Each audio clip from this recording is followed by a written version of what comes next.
Welcome to Albuquerque Real Estate Talk, where the latest in real estate news, sharp commentary, and expert market analysis come together. Hosted by Tracy and Tego Venturi, the dynamic duo from one of New Mexico's top real estate teams for over 2 decades. Albuquerque Real Estate Talk starts now. It's been quite the run. 2013, that was a while back, right? 500 episodes. So last Saturday morning, I was listening to the Kiva Small Business Saturday, and I listened to Walt Arnold of SVN. It was a great show, and I loved his intro. He kind of gave the history of him and his company. So let's do that. Let's do a little history of us and our company.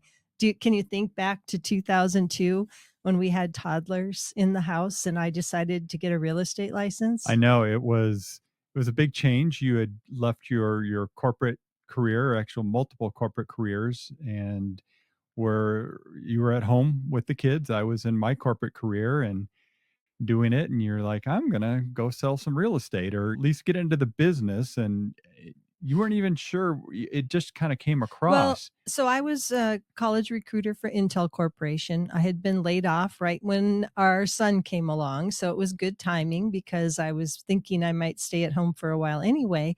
And I had a really big habit of watching the Help Wanteds because I had been in human resources for 15, 17 years, first with American Furniture. Help Wanted. There's Help a whole Wanted. group of people that don't even know what the Help Like Wanted the ads are. Sunday newspaper. Yeah. Help Wanted section of the newspaper, take the paper.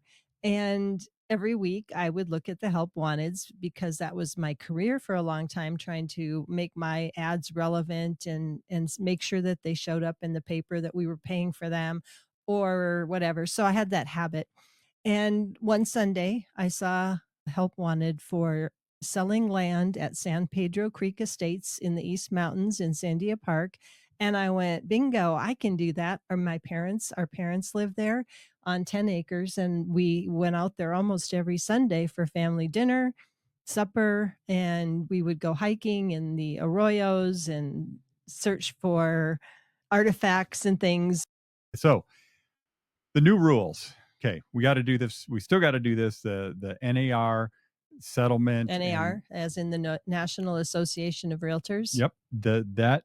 There's changes in the rules and in the multiple listing service and how we interact with buyers and sellers, and actually how we interact with realtor to realtor as well. So we're going to go through that. There's a lot of misinformation out there, Tracy. I've been out there teaching this a lot to the realtor community. And I want to go through some of the myth and go through the misinformation that's out there, as well as some of the potential pitfalls that home buyers and home sellers need to be thinking about as we go forward. I've got a little bit of just home prices for July. We can go through that really quick, as well as, Tracy, the mortgages. We've been on this last week. We talked about it, and it's been this roller coaster. So we dropped almost 3/4 of a point. 3/4 of a point. Now they're back up a little bit. We're still about 1% lower than the peak this year, 2024, in May. So mortgage rates are favorable. They're favorable. It's okay. It doesn't seem like it's created this huge surge in more home buyers. I haven't seen that. I don't know if you're feeling that or not. I think we've seen a bit more activity, I believe, on homes being shown. Mhm. And I know several of the homes we have listed for sale went under contract this week. So maybe you've been doing a lot of teaching lately, so you probably haven't felt it the same. But good stuff, Tego. So where are you going to start? Because I have some other information too. I want to talk about the home searches and the home showings I've been doing lately. I want to talk about the 3 agreements in real estate. Okay. Because that helps put all these changes that have happened in our business a little bit more into context. So there's 3 agreements in the real estate transaction. Well, there's lots of different ways to need backyard access. It could be you just want to be able to get back there with a mower or some bigger implement, or maybe you want to put a pool in and you want to make sure you can get the equipment back there to put a pool in, or you want to store a boat or an RV or a camper or something, right? So the size needs could be very different for what you need backyard access for. Well, my client happens to have a big RV. And not very many properties have backyard access, or that the covenants for the neighborhood That's what I was just thinking. It's like, allow it. yeah, some of the HOAs have restrictions on it, or the covenants, conditions, and restrictions CCNRs might restrict it as well. So you have to be aware of that. Right. And the covenants and restrictions I've been reading lately are Mm. long. Oh. It's like trying to find out if an RV is allowed just because there's backyard access and just because you see something parked there. Now, I've been in neighborhoods where I see everybody has an RV behind a fence and I can clearly see it from the street, right? And then you go and you look at the CCNRs and it says that there shall be no RVs visible from the street. And you drive and you go, oh, almost every one of these houses, I can think of several neighborhoods that are like that, and no RVs, and no RVs according to the covenants. Then there's another neighborhood in North Rio Rancho called Vista Entrada, where a developer bought up most of the lots at Idalia and sort of 528 by the judicial complex, but they didn't buy them all up because some of the sellers didn't want to sell. So they put covenants and restrictions on the property. They put in paved streets, underground utilities, sold lots to different builders and people. But there are a few lots where you can still see an RV because they were not part of that covenant and restriction for that neighborhood. Interesting.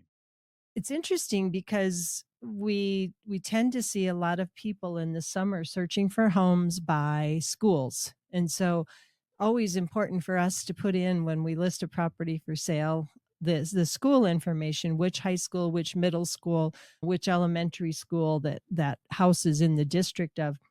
And there's a lot of great information out there on the web, of course, about different schools, how they're rated.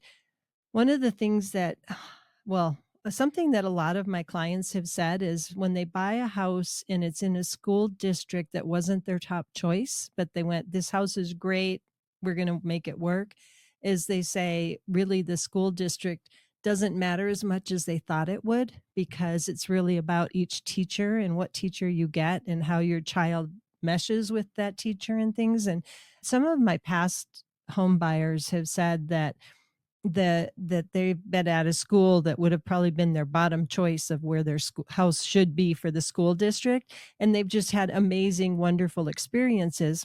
And then they get online and they look at greatschools.net or schooldigger.com or one of those sites, and they look at the reviews, because it's supposedly just by people who had children attending there or currently attending, and they read all these negative things about the school and they go, they had a very different experience than my child, right? Or my children. So it's kind of interesting. It's just like everything on the internet, right? You can find lots of people saying bad things about everything, a restaurant or a real estate company or I've never heard that. I've never seen that. yeah, right. Yeah. Yeah. Although Don't get me started on I'm like fake reviews and fake. yeah. I'm Anyway. like the rest of the world, though. I read reviews before I do a lot of things. But I do like you, Tico. I throw out the odd one where somebody says, I would never go to that restaurant because the hostess didn't greet me right away, or because blah, blah, blah, because a fly landed on my food. I was thinking of all these other stories that I came across this week, just in out and about doing real estate, but no time for that. So another week. Always great to be here. Give us a call. Tracy Tego Venturi, Venturi Realty Group of Real Broker. And we look forward to hearing from you and helping you any way we can with your real estate needs. We're at 505-448-8888, and that's it. Episode 500 in the books. Thanks for watching the video all the way to the end. We appreciate you. And please click subscribe. We'll keep you updated on what's going on with real estate in the Albuquerque area and New Mexico, and of course, across the entire country. Have a great one.